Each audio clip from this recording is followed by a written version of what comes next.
Property बंटवारे के बाद अवीरा की हार के बाद तानिया की हुई जीत। तानिया ने अपनी जीत का किया क्रिश के साथ सेलिब्रेशन।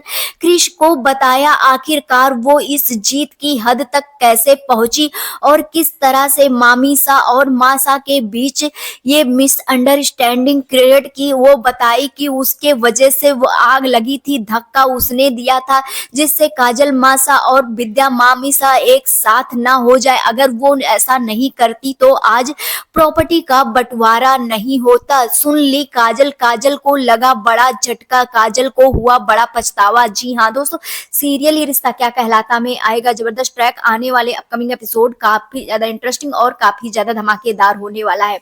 आने वाले अपकमिंग स्टोरी में आप सभी देखेंगे एक अलग ही मोड़ आ जाने वाला है। जी हाँ दोस्तों, बता दें जहां पर मासा यानी कि दादी सा घर छोड़कर जा चुकी है और वो प्रॉपर्टी में सभी तीनों बच्चों को अपने बराबर का हिस्सा दे दी है। पुदार फॉर्म, पुदार हाउस और पूरे बिजनेस में सारा का सारा बराबर का प्रॉपर्टी बंटवारा कर करके वो घर छोड़कर जा चुकी है और वो किसी से कोई कनेक्शन नहीं रखी है, जहां पर पूरी फैमिली शॉक्ड हो चुकी है। लेकिन यहाँ पर तानिया की खुशी का ठिकाना ही नहीं रहा प्रॉपर्टी बंटवारे के बाद।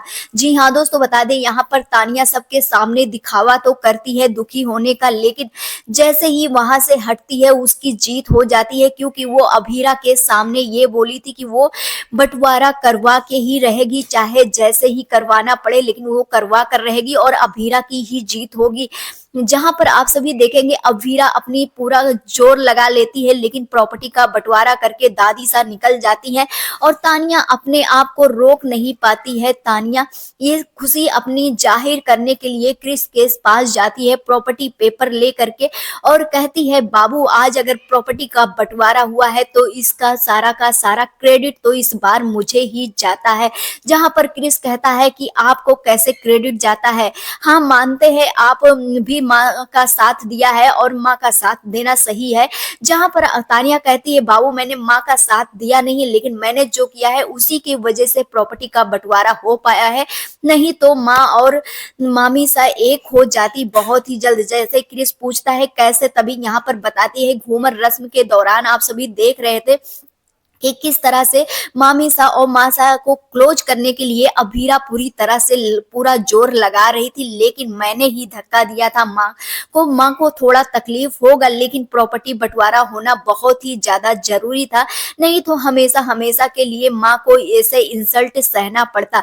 अब यहाँ पर ये सारी चीजें तानिया बोलती हुई रहती है, तभी यहाँ पर पहुंच जाती है काजल और काजल सुन लेती है तानिया के मुंह से कि उसके वजह से प्रॉपर्टी का बंटवारा हुआ है और उसके वजह से ये सारा जो कलेश हुआ है उसी के वजह से हुआ है। जिसके बाद काजल का बहुत बड़ा पछतावा होता है। काजल को लगता है कि उनकी बहू इतनी ज्यादा घटिया है और वो इतनी तरीके से सोच सकती है और वो अपनी बहू का साथ दे रही थी।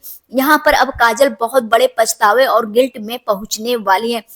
आप सभी देखेंगे यहाँ पर क्रिश भी खुश होता हुआ नजर आएगा, क्योंकि क्रिश भी तो यही चाहता है और तानिया बिल्कुल क्रिश की तरह बनती ही जा रही है और ये देखकर क्रिश भी तानिया को सपोर्ट करता हुआ नजर आने वाला है। लेकिन क्या अब काजल जब सच्चाई जानेंगी, काजल तो क्या तानिया का साथ देंगी, अपनी बहू का साथ देंगी या फिर घर वालों का साथ देंगी? वैसे तो काजल से यही उम्मीद है कि वो घर वालों का साथ देंगी, दादी सा को वापस लाएंगी। बंटवारा का क्या होगा ये देखना काफी ज्यादा इंटरेस्टिंग होगा। आप सभी को क्या लगता है? अपनी राय हमें कमेंट सेक्शन में जरूर दें। मिलते हैं नेक्स्ट वीडियो में, बाय।